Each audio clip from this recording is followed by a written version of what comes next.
Halo Sobat Nobar, selamat datang di Nobar. Yang berpuasa semoga lancar puasanya, yang tidak berpuasa semoga lancar tidak puasanya. Kembali lagi bersama saya Tobi, yang kali ini akan membawakan film berjudul The Punisher yang dirilis pada tahun 2004. Film ini merupakan adaptasi dari komik superhero Marvel dan akan berfokus pada karakter The Punisher. Jauh sebelum menjadi antihero paling brutal seantero Marvel, The Punisher adalah seorang pasukan khusus FBI yang dihormati dan seorang ayah yang disayangi. Namun semua itu sirna ketika sekelompok mafia membantai seluruh anggota keluarganya. Dan sejak saat itu, dia menjadi sosok yang sangat brutal dan haus akan balas dendam. Lantas, bagaimanakah kelanjutannya? Ya tonton aja. So, tanpa berlama-lama lagi, siapkan mata, telinga, dan anu-anuan kalian semua. Mari kita nobar dan inilah The Punisher.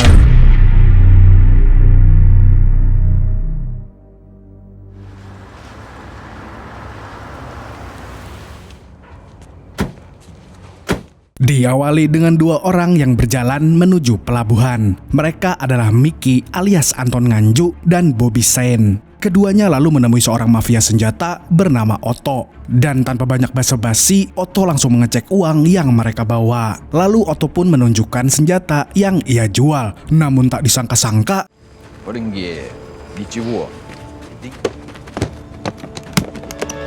You like it? Yeah.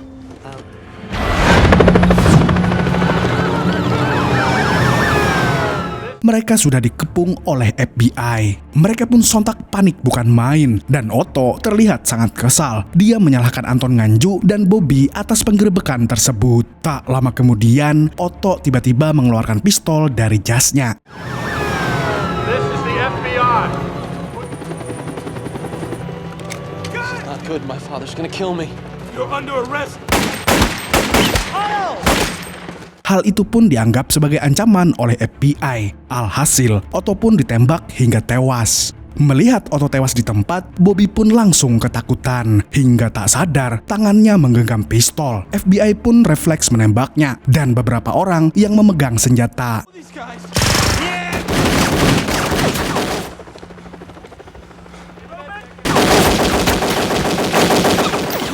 Akibat penembakan tersebut, Bobby dan beberapa orang lainnya tewas. Di sini terlihat hanya Anton Nganjuk yang berhasil selamat dari baku tembak. I'm calling it.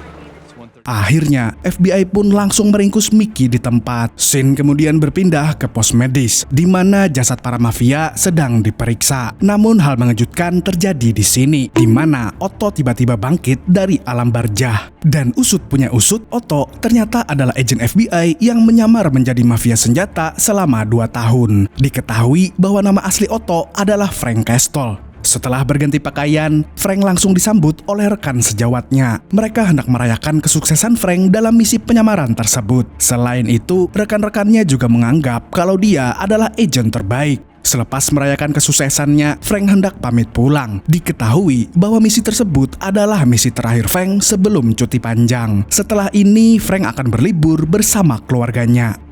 Di sisi lain, FBI mendapat sebuah laporan bahwa Bobby adalah anak dari bos mafia bernama Howard Shane, atau bisa kita panggil dia Samidi, yang marah-marah sama nama Samidi. Bapak lu Samidi! Dia adalah mafia yang paling berkuasa di kota itu. Namun Frank tampak santuy karena dia tidak akan lagi menjalankan misi untuk waktu yang lama. Scene kemudian berpindah ke rumah milik Samidi, di mana anak buahnya melaporkan kematian Bobby. Istri Samidi yang bernama Livia pun tampak sangat syok saat mendengarnya. Di sisi lain, Anton Nganjuk yang sedang berjalan tiba-tiba diculik oleh anak buah Samidi. Padahal, Anton Nganjuk seharusnya sedang diinterogasi oleh FBI. Dan benar saja, Anton Nganjuk langsung dibawa ke sebuah tempat lalu dipukuli hingga babak belur.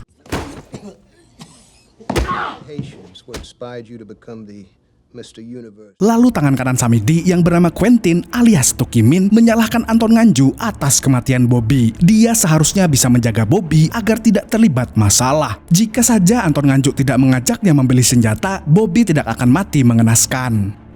Namun Anton Nganju berusaha membela diri dengan menyebutkan nama Otto. Dia mengatakan kalau Otto adalah orang yang bertanggung jawab atas semuanya. Mendengar itu, Samidi tiba-tiba muncul. Di sini dia memutuskan untuk tetap membunuh orang yang paling bertanggung jawab atas kematian anaknya. Dan orang itu adalah...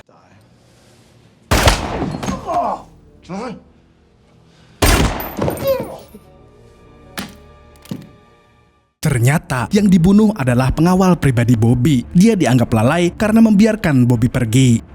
Scene kemudian berpindah ke rumah Frank, di mana istrinya yang bernama Maria sedang beberes rumah. Diketahui bahwa Frank dan keluarganya akan segera pindah. Lalu tak lama kemudian, Frank muncul di depan pintu. Melihat suaminya pulang, Betty pun langsung memeluk dan... This was the last one. Setelah itu, Frank langsung menemui anaknya yang bernama Will. Namun di sini Will terlihat kecewa karena ayahnya jarang pulang seperti Bang Toyib dan mereka selalu pindah-pindah rumah. Kali ini mereka hendak pindah ke London, tapi Frank berjanji kalau pindahan yang satu ini akan menjadi yang terakhir. Frank juga mengatakan kalau Will sudah besar, Frank akan menjelaskan kenapa mereka sering sekali pindah. Bapak lu intel. Di sisi lain, terlihat Samidi sedang meratapi jasad anaknya. Di ruang jenazah itu juga ada seorang agen FBI yang berjaga. Samidi pun bertanya mengenai Otto dan latar belakangnya. Tapi agen FBI itu tidak memberitahu apapun yang berkaitan dengan Otto. Tell me. We can't talk about the case, Mr. Saint. Oleh karena itu, Samidi pun harus mencari tahu sendiri.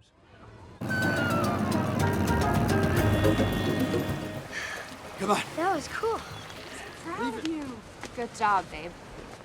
Scene kemudian beralih ke Puerto Rico, di mana Frank sedang berlibur bersama keluarga besarnya. Frank terlihat sedang berenang dengan gembira bersama Will. Lalu malam harinya, ayah Frank memimpin pesta makan malam, sekaligus temu kangen keluarga besar. Semua orang terlihat bahagia di sini, termasuk Frank.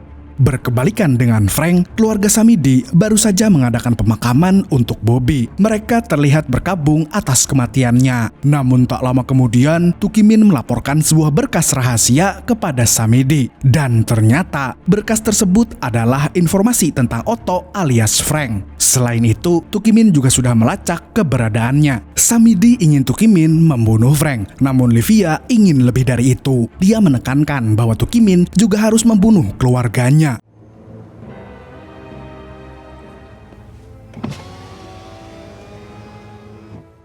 Keesokan harinya, Frank dikejutkan dengan hadiah dari Will. Anaknya itu memberikannya sebuah kaos dengan gambar tengkorak yang besar. Menurut Will, kaos itu sangat keren. Frank pun berterima kasih kepadanya. Intense.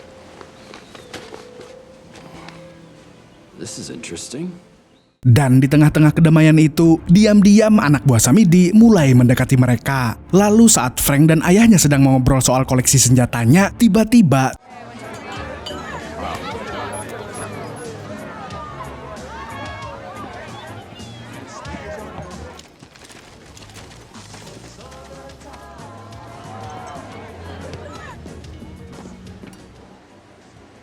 Your 1911 Colt. The triggers and added some compensators.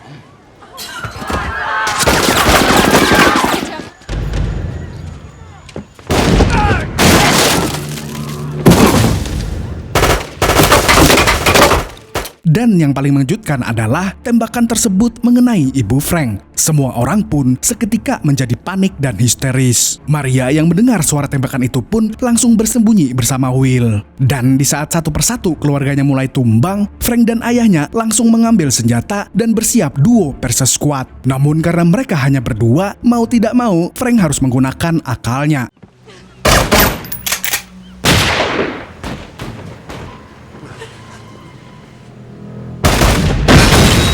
Dia pun memutuskan untuk menembak tabung gas sehingga akan menimbulkan ledakan.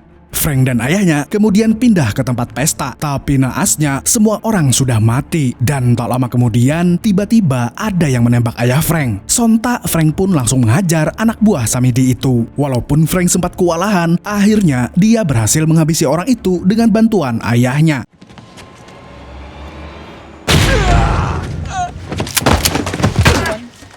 Two, three.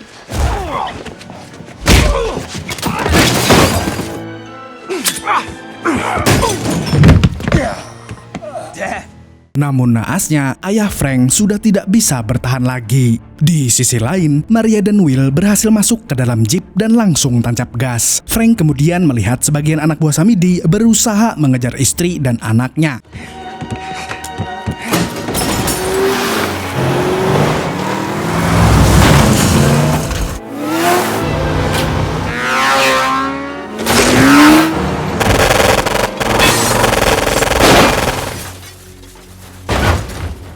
Frank langsung mengejar jeep yang membuntuti istri dan anaknya. Namun Frank agak sedikit terlambat karena anak buah Samidi berhasil menembak jeep milik Maria hingga terguling. Untungnya, Maria dan Will masih bisa berlari. Mereka hendak kabur dengan kapal milik kakeknya.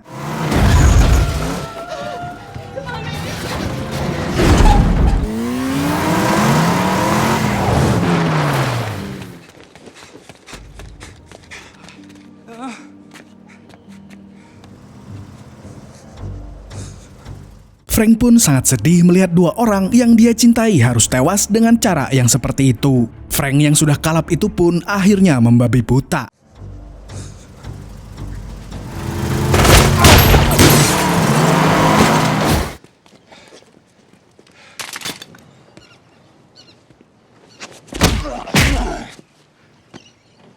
Dia menembaki anak buah Samidi tanpa takut mati sedikit pun. Sayangnya, Frank hanya seorang diri, dan kini dia terluka parah. Melihat Frank yang sudah tidak berdaya, Tukimin dan kakak Bobby yang bernama John pun turun dari jeep. John langsung memukuli Frank hingga bonyok. Setelah puas memukul, kini saatnya John menghabisi Frank.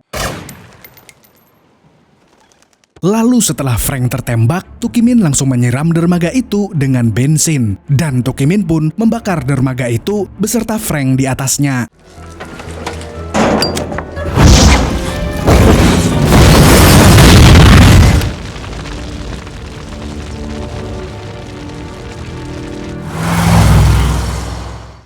Tukimin dan John memang berpikir kalau Frank sudah mati, tapi ternyata tidak semudah itu. Setelah terombang-ambing di lautan, Frank kemudian terdampar di terumbu karang. Dan untungnya ada nelayan baik hati yang mau menolongnya. Beberapa hari kemudian, Samidi dan Livia mengadakan sebuah pesta di perusahaannya. Tampaknya pesta itu diadakan untuk merayakan kematian Frank. To a score settled. Scene kemudian berpindah ke beberapa bulan kemudian saat Frank sudah kembali pulih. Dia pun memutuskan untuk kembali pulang ke rumah mendiang sang ayah. Sesampainya di sana, Frank langsung mengemasi senjata milik sang ayah lalu bergegas pergi. Namun Frank tiba-tiba menemukan kaos tengkorak pemberian Will. Dia pun kemudian mengambilnya.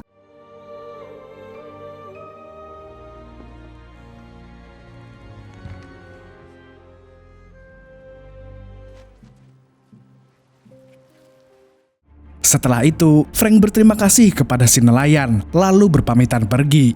Frank kemudian pindah ke sebuah rumah sederhana untuk mempersiapkan pembalasan dendamnya. Selain mempersiapkan senjata, Frank juga memodifikasi mobilnya agar tahan peluru.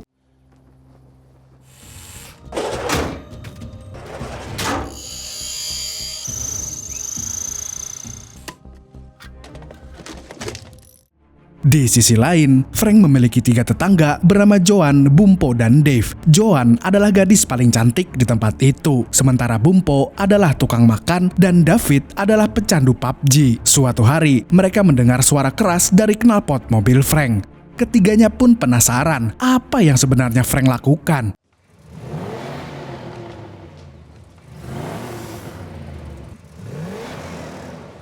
Yeah, right. Ask him. Keesokan harinya, Frank mulai melancarkan agenda balas dendamnya. Selain itu, dia juga mengenakan kaos tengkorak pemberian anaknya. Dan target pertamanya adalah Anton Nganjuk. You're supposed to be dead. Frank kemudian menangkap Anton dan menggantungnya secara terbalik. Di sini Frank hanya ingin mendapatkan informasi tentang keluarga Samidi. Dan jika Anton tidak mau bekerja sama, maka sekujur tubuhnya akan dijadikan sate taichan. Akan tetapi, Frank sebenarnya hanya menakut-nakuti Anton. Dia bahkan hanya menempelkan es krim stroberi ke tubuh Anton. Tapi pria satu ini menjerit sangat keras.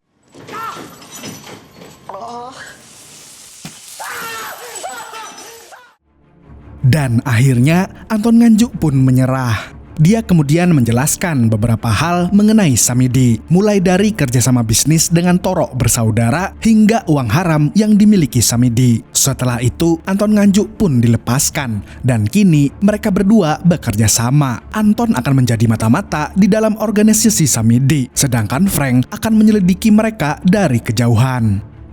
Berdasarkan informasi Anton, Samidi adalah orang yang terjadwal dan hobi bermain golf. Namun yang mengejutkan adalah ternyata bos mafia itu sangat bucin kepada istrinya. Dan laki-laki yang berani menyentuh istrinya akan langsung menjadi ayam geprek saat itu juga. Di sisi lain, anak Samidi yang bernama John terlihat seperti mas-mas Tegal biasa. Akan tetapi, ada hal yang tidak diduga-duga. Anton mengatakan kalau Tukimin adalah seorang penyuka sesama jenis. Padahal wajahnya terlihat sangat sadis. Sampai sekarang tidak ada yang tahu kalau Tukimin adalah seorang boti.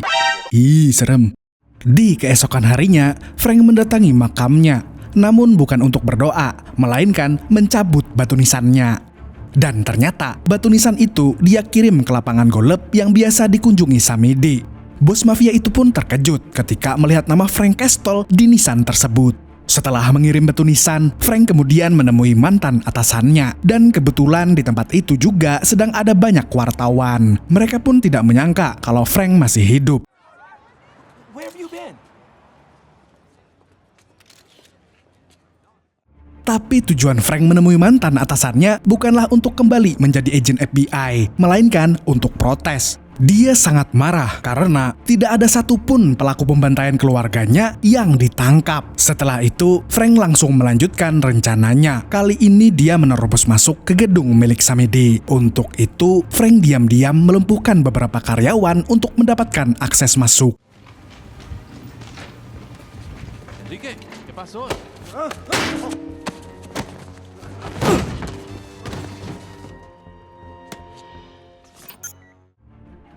Dan setelah berhasil masuk, Frank kemudian menuju area rahasia, di mana tempat itu menyimpan uang haram milik Samidi. Dan saat para pekerja sedang sibuk menghitung uang, tiba-tiba Frank kemudian memaksa dua karyawan Samidi untuk memasukkan uang ke dalam kopernya. Tidak hanya itu, Frank juga ingin mereka menghamburkan uang ke jalanan. Dan semua orang di jalanan pun bergembira. Bahkan Kang Taksi sampai menyempatkan diri untuk mengambil saweran itu.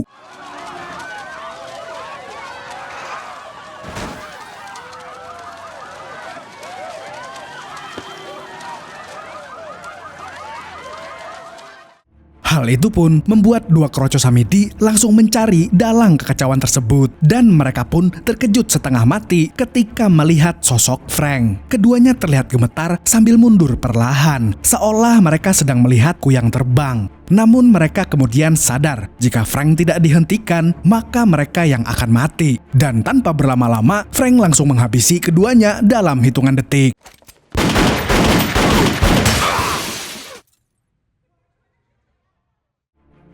Scene kemudian berpindah ke rumah Dave, di mana dia dan Bumpo sedang menyaksikan berita tentang kematian anak buah Samidi dan juga berita tentang identitas asli Frank. Mereka pun terkejut ketika mengetahui bahwa Frank adalah mantan pasukan khusus FBI.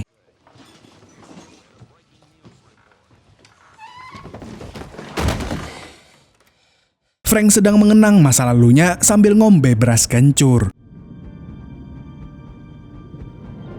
Guess I've said a lot of things. We're not lucky. Sementara itu, Samidi sedang mengadakan rapat darurat. Dia terlihat sangat panik. Bos mafia itu tidak menyangka kalau ternyata Frank masih hidup. Tak lama kemudian, It's a little polluted, don't you think so? I've seen hurricanes. Possibly dead, no? Yeah. Guys, look. Samidi kedatangan Toro bersaudara, yaitu Mike dan Joe. Di sini mereka berdua ingin menagih uang yang dihamburkan oleh Frank, karena sebagian uang itu adalah uang milik Toro bersaudara. Samidi pun langsung menenangkan mereka. Dia berjanji akan menghabisi Frank, sehingga tidak akan ada lagi yang mengganggu bisnisnya. Sin kemudian berpindah ke rumah Joan, di mana ada seorang jamet yang ingin memperkaosnya. Namun tak lama kemudian, Dave dan Bumpo pun muncul. Mereka menegur jamet tersebut karena telah mengganggu tidurnya. Dave juga mengancam akan melaporkannya ke polisi. Namun bukannya pergi, jamet itu malah membuli Dave. Call the cops. Wait. Kejadian itu pun kemudian mengusik ketenangan Frank. Dia ingin si jamet itu berhenti mengganggu Dave. Tapi bukannya berhenti, dia malah menantang Frank.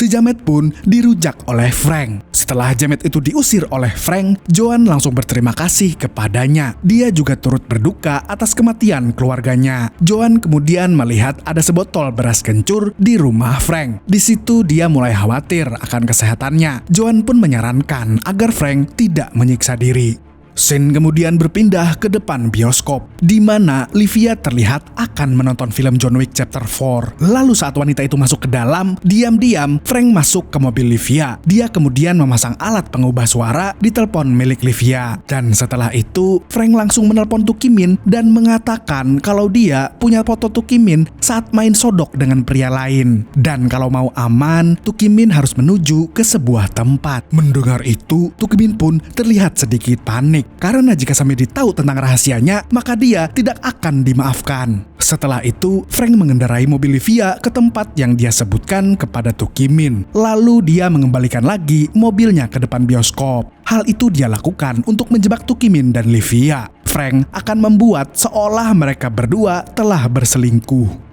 Di sisi lain, Samedi menanyakan keberadaan Tuki Min kepada John. Namun John tidak tahu sama sekali. Dan tak lama setelah itu, Anton Nganju tiba-tiba muncul. Dia mengatakan kalau Tuki Min sempat pergi ke hotel hari ini. I'm looking for you. I dozed off out by... Yes, Howard, he's mistaken. Samedi pun mulai curiga dengan gerak-gerik Tuki Min dan Livia. Karena ketika dia bertanya tentang hotel yang disebut Anton, Tuki Min tidak menjawabnya dengan jujur. Sin kemudian berpindah ke sebuah warteg di mana Joan sedang bekerja. Di situ juga ada Frank yang sedang makan nasi pecel. Namun tak lama setelah itu muncul seorang pria berjas hitam yang menenteng tas gitar. Di sini Frank langsung curiga kepada orang itu. Dan ketika Frank akan mengambil pistolnya, tiba-tiba pria itu menyanyikan lagu KKI bukan boneka.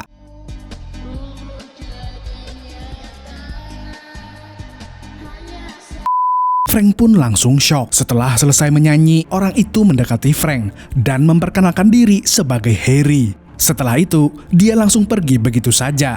Di sini Frank menduga ada hal yang tidak beres. Dan benar saja, ketika Frank sedang menuju rumahnya, dia diikuti oleh Harry. Tidak hanya itu, mobilnya melaju dengan kencang dan menabrak mobil Frank.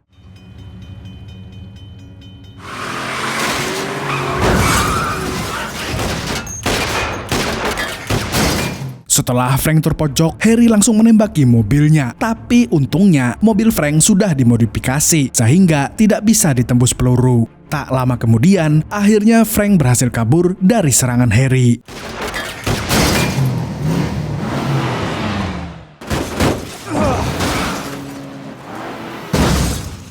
Namun di tengah jalan, dia justru mengalami kecelakaan. Lalu Harry pun mendekati Frank yang sudah terkapar di aspal. Tapi saat Harry akan menembak, Frank bergerak lebih cepat dan akhirnya berhasil membunuh Harry dengan senjata rakitannya.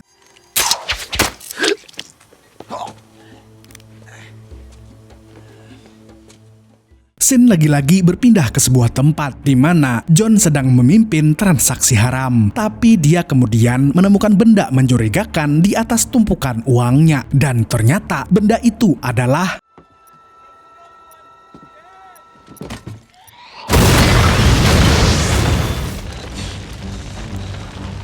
John pun langsung melompat ke danau saat bom itu meledak. Kemudian John mendongak ke arah tebing dan dia melihat Frank sedang berdiri santuy di sana.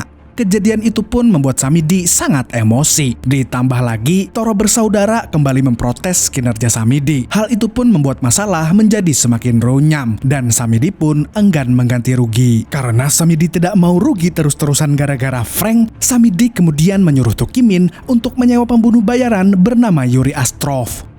Frank pun tidak menduga kedatangan Astrof. Dia langsung diserang ketika membuka pintu rumahnya.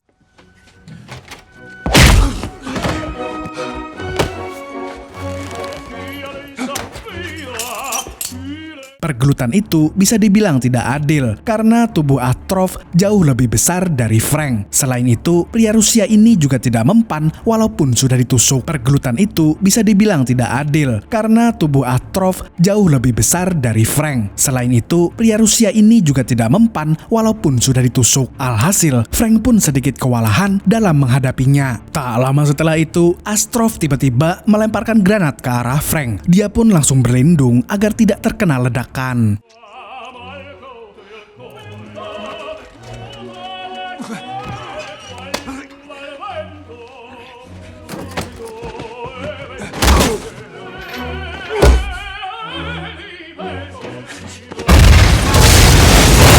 Setelah itu, Astrof kembali menghajar Frank dengan sangat brutal dan tidak membiarkan Frank menyerang.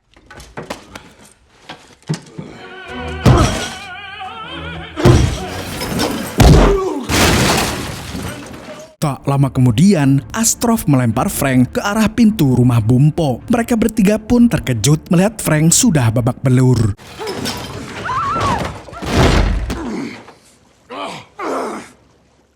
Di rumah Bumpo itu, Frank melihat ada minyak panas di dekatnya. Hal itu pun dia gunakan untuk menyerang Astrof.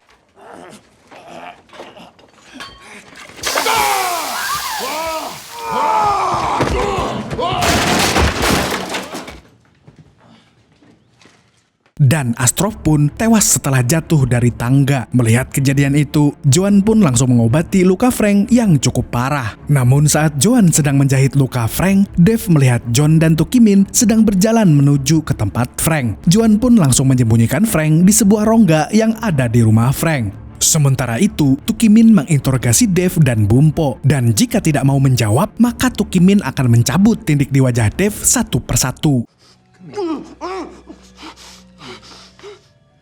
Doesn't have to be this way. Walaupun begitu, Dave dan Bumpo tetap tidak memberitahu keberadaan Frank. Alhasil, Tukimin dan John pun percaya. Akan tetapi, John menyuruh salah satu anak buahnya untuk tetap berjaga di apartemen tersebut. Kemudian, saat situasi sudah lebih aman, Frank pun keluar dari persembunyiannya. Dan tanpa pikir panjang, Frank langsung mengambil golok untuk membacok anak buah Samidi yang masih berada di sana. Setelah itu, Frank melihat wajah Dave yang penuh luka. Frank bertanya kepadanya kenapa dia mau berkorban. Dave pun menjawab kalau dia sudah menganggap Frank sebagai keluarganya. Hal itu pun membuat Frank tersentuh. Dia kemudian menyuruh Bumpo untuk mengantarkan Dave ke rumah sakit. Sementara itu, Frank langsung bersiap-siap untuk membantai Samidi CS. Sebelum berangkat, Joan berusaha membujuk Frank agar tidak melakukan itu. Namun tekadnya sudah terlalu kuat. Frank kemudian kembali membajak mobil Livia. Dia juga kembali memeras Tukimin dengan suara palsunya. Setelah itu, dia menelpon Anton Nganju untuk melaporkan perselingkuhan Tukimin dan istri Samidi. Anton Nganju tidak langsung mengungkap perselingkuhan tersebut. Dia membiarkan agar Samidi mencari tahu sendiri. Anton hanya memberikan struk kartu kredit istrinya yang sudah dipalsukan oleh Frank. Samidi yang sudah curiga pun langsung pergi ke rumah Tukimin. Dan di sana, dia menemukan anting milik istrinya yang sebenarnya dicuri oleh Frank dan ditaruh di ranjang Tukimin. Alhasil, Samidi pun murka kepada asistennya itu. Namun Tukimin tidak mengerti apa yang membuat Samidi marah. Dan ketika amarah Samidi sudah memuncak, dia pun langsung menghabisi asistennya itu. Maybe next lifetime. What do you think I'm an idiot? You. Setelah membunuh Tukimin, kini Samidi mendamprat Livia. Dia membawanya ke jembatan layang, kemudian melemparnya hingga tewas tertabrak kereta.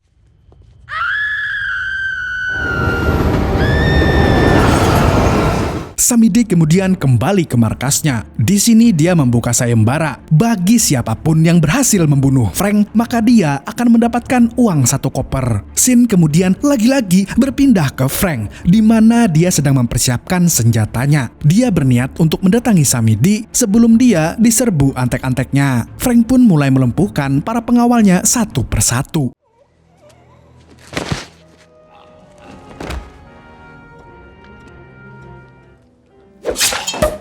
Selain itu, Frank juga telah membuat jebakan bom di tempat yang tak terduga. Kali ini dia memasukkannya ke dalam kotak es. Dan ketika pemantiknya lepas, maka bom pun akan meledak. Ledakan itu pun mempermudah Frank dalam menghabisi anak buah Samidi yang masih tersisa. Dan mereka semua tewas dengan mengenaskan.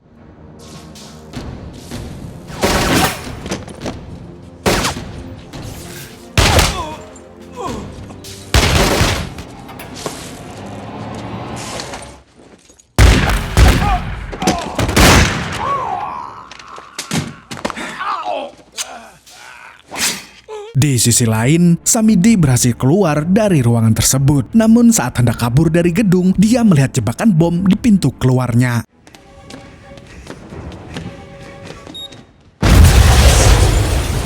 Sementara itu, Frank melihat John yang sedang kesakitan. Tubuhnya tertindih lemari dan tangannya sudah tidak berdaya. Melihat itu, Frank pun mengikat sebuah bom di tangannya agar dia cepat mati. Setelah itu, Frank menghampiri Samidi yang sudah berada di luar gedung. Dan tanpa banyak basa-basi, dia langsung menembaknya. Namun Frank tidak membiarkan Samidi mati dengan mudah. Dia memberitahu Samidi kalau dia telah menjebak Tukimin dan Livia agar Samidi membunuh mereka. Setelah itu, Frank mengaitkan kaki Samidi ke bagasi mobil. Dia berniat untuk menyeret Samidi lalu meledakkan mobil tersebut dengan bom yang sudah dia tanam.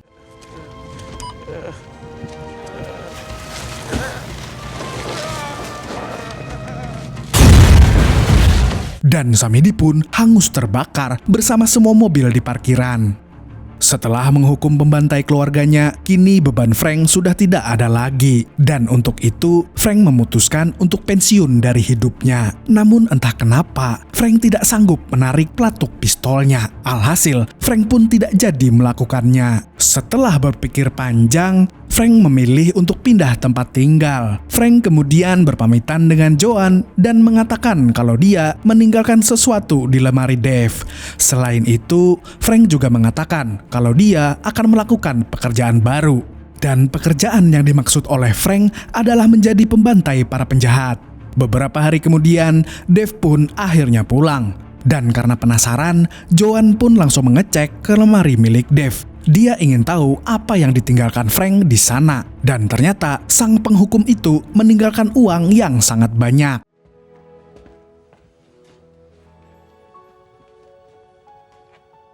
Di akhir film, Frank diperlihatkan sedang berdiri di atas jembatan mengenakan kostum Punisher miliknya. Dan mulai dari sini, Frank pun resmi menjadi The Punisher.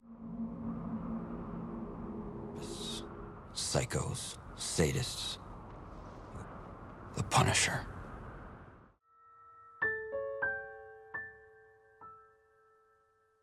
Film ini mengajarkan kita kalau Indonesia membutuhkan sosok Punisher untuk memerangi para begal, terutama begal perasaan. Salam dari Anton Nganju. Oke, segitu dulu untuk hari ini. Saya Tobi, mewakili orang-orang yang gak tarawih karena alasan kekenyangan, mengucapkan sampai jumpa di video selanjutnya, dan kamsya. Assalamualaikum warahmatullahi wabarakatuh. Kira-kira ada apa ya Anton Nganju sampai titip pesan? Kayaknya Anton Nganju kangen kalian semua deh. Oh iya, coba komen yang nonton sebelum buka, terus yang nonton pas buka, sama yang nunggu sahur, sama yang kalian sebenarnya nonton jam berapa sih? Coba deh komen, enaknya nobar itu upload jam berapa kalau bulan puasa?